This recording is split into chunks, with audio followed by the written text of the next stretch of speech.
आदरणीय देशवासियों, भारतवासियों, सुप्रभात। और विश्व वसुंधरा के सभी देशवासियों को भी यथायोग्य मेरे भारत की ओर से सुप्रभात, नमस्कार। आज मैं कोरोना वायरस की महामारी और उसकी त्रासदी और लॉकडाउन के संबंध में अपना संवाद विश्वव्यापी रूप से जन जन तक पहुंचाना चाहता हूँ स्टार मेकर के माध्यम से। मैं एक ऐसा असहाय और अकेला व्यक्ति हूँ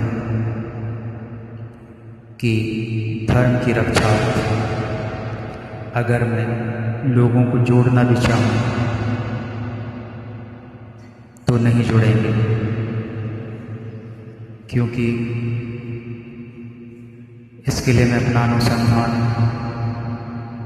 कर चुका हूँ। मैं हरगोविंद प्रत्यय भारतीय डाक विभाग का वेदक जी। भ्रष्टाचार शब्द को मैं जानता नहीं था, देश सेवा में इतना मग्न था। मैं सिर्फ आजीविका या भरण पोषण के लिए नौकरी नहीं कर रहा था भारतीय डाक विभाग में, बल्कि शिद्दत से जन सेवा का भाव था। मैं लोक सेवा आयोग, मध्य प्रदेश लोक सेवा आयोग की प्रतिष्ठित परीक्षा भी एक आदिवासी कैंडिडेट के नाते मैंने सिर्फ बमुश्किल आधे घंटे की पढ़ाई में पास किया है। इसलिए प्रशासन समझता हूँ, प्रशासनिक नीतियों की समझ है मुझे। और वर्ष 2003 में उप संभागीय निरीक्षक यानी निरीक्षक डाक की परीक्षा भी पास हुई, लेकिन जब तक डोनेशंस नहीं जाते परिणाम घोषित नहीं किए जाते। इसलिए प्रशासक बनने वाले लोग भ्रष्टाचार करते हैं। ऐसे सिस्टम को भी मैं खत्म करना चाहता हूँ और भ्रष्टाचार मुक्त भारत, शिष्टाचार युक्त भारत, भ्रष्टाचार मुक्त विश्व, शिष्टाचार युक्त विश्व की दिशा में मानव धर्म निभाने के लिए काम कर रहा हूँ। मैं चाहता हूँ कि अब इस मानव धर्म की रक्षा के लिए विश्व एकजुट होकर काम करें। अब मैं आता हूँ लॉकडाउन और कोरोना वायरस की महामारी की त्रासदी के बारे में। यह अवगत कराने के लिए कि राजनेताओं राजनीतिक शक्ति और सत्ता का दुरुपयोग करके मानव जीवन को संकट में डाला है। कोरोना के उपचार के लिए चिकित्सा का क्षेत्र उपयोग में लाया जा सकता था, लेकिन कोरोना वायरस का उपचार अगर घर में कैद करके डरा धमकाकर घर में दुबके रहने के लिए और आज़ाद नागरिकों को गुलाम बनाने की मानसिकता और विवश करने के लिए जो साजिश रची है लॉकडाउन की राजनेताओं ने, वह मैं उचित नहीं मानता। सिर्फ इतना पूछना चाहता हूँ, कोरोना वायरस का इलाज क्या घर में दुबके रहना? बड़े पैमाने पर कोरोना वायरस के इलाज के लिए देशवासियों को घरों से बाहर निकलकर इस कोरोना वायरस को पराजित करने का काम कराना चाहिए था। हमारे भारत देश में राजनेताओं ने कोरोना वायरस की आड़ में सत्ता सुख भोगने की साजिश का काम किया है,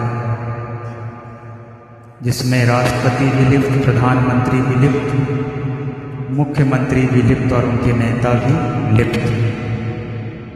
ये एक तथ्य कि लॉकडाउन के समय जब लोकतंत्र की हत्या कर दी गई थी या देश को बंदी बना लिया गया, सीधा देशबंदी नहीं कहूँगा, लॉकडाउन भी नहीं कहूँगा, सीधे अर्थों में कहूँगा, जब देश को बंदी बना लिया गया था, लोकतंत्र को बंदी बना लिया गया था, तब मध्य प्रदेश सरकार को गिराने की साजिश कैसे रचाई थी।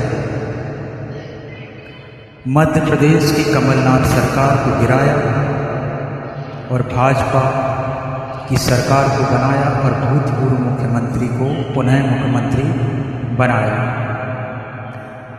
लॉकडाउन का उल्लंघन नरेंद्र मोदी ने किया, भारत के राष्ट्रपति रामनाथ कोविंद ने किया,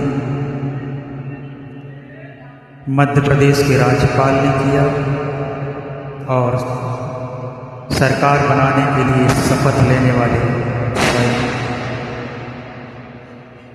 कपटपूर्वक मुख्यमंत्री बनने वाले मुख्यमंत्री शिवराज सिंह चौहान ने किया। जनता के लिए 144 या देशबंदी, लेकिन सत्ता सुख भोगने के लिए इन्होंने लॉकडाउन का पालन नहीं किया।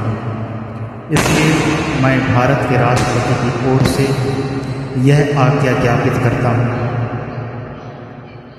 कि सर्वप्रथम संविधान की रक्षा न कर सकने वाले राष्ट्रपति रामनाथ कोविंद को बंदी बनाया जाए, फिर प्रधानमंत्री नरेंद्र मोदी को बंदी बनाया जाए और फिर मध्य प्रदेश के राज्यपाल को बंदी बनाया जाए और फिर मुख्यमंत्री शिवराज सिंह चौहान को बंदी बनाया जाए और जनता द्वारा चुनी गई सरकार, कांग्रेस के जो उम्मीदवार जीते थे चुनाव में कांग्रेस पार्टी की ओर से, उन्होंने देश के साथ नहीं, जनता के साथ नहीं, पार्टी के साथ भी गद्दारी की है। प्रमुखतया ज्योतिरादित्य सिंधिया को भी बंदी बनाया जाए। अगर देश में कानून है तो मैंने कहा था कि नरेंद्र मोदी ने कानून को भी ध्वस्त कर दिया है, देश के संविधान पर आक्रमण किया है और देश के संविधान को कुचल कर रख दिया है। ऐसे देशद्रोहियों को जनता माफ़ ना करे। कोरोना वायरस एक घातक और जानलेवा बीमारी है, यह मैं जानता हूँ और इसकी पीड़ा भी जानता हूँ। मैंने भी अपने पिता को खोया, कैंसर की पीड़ा।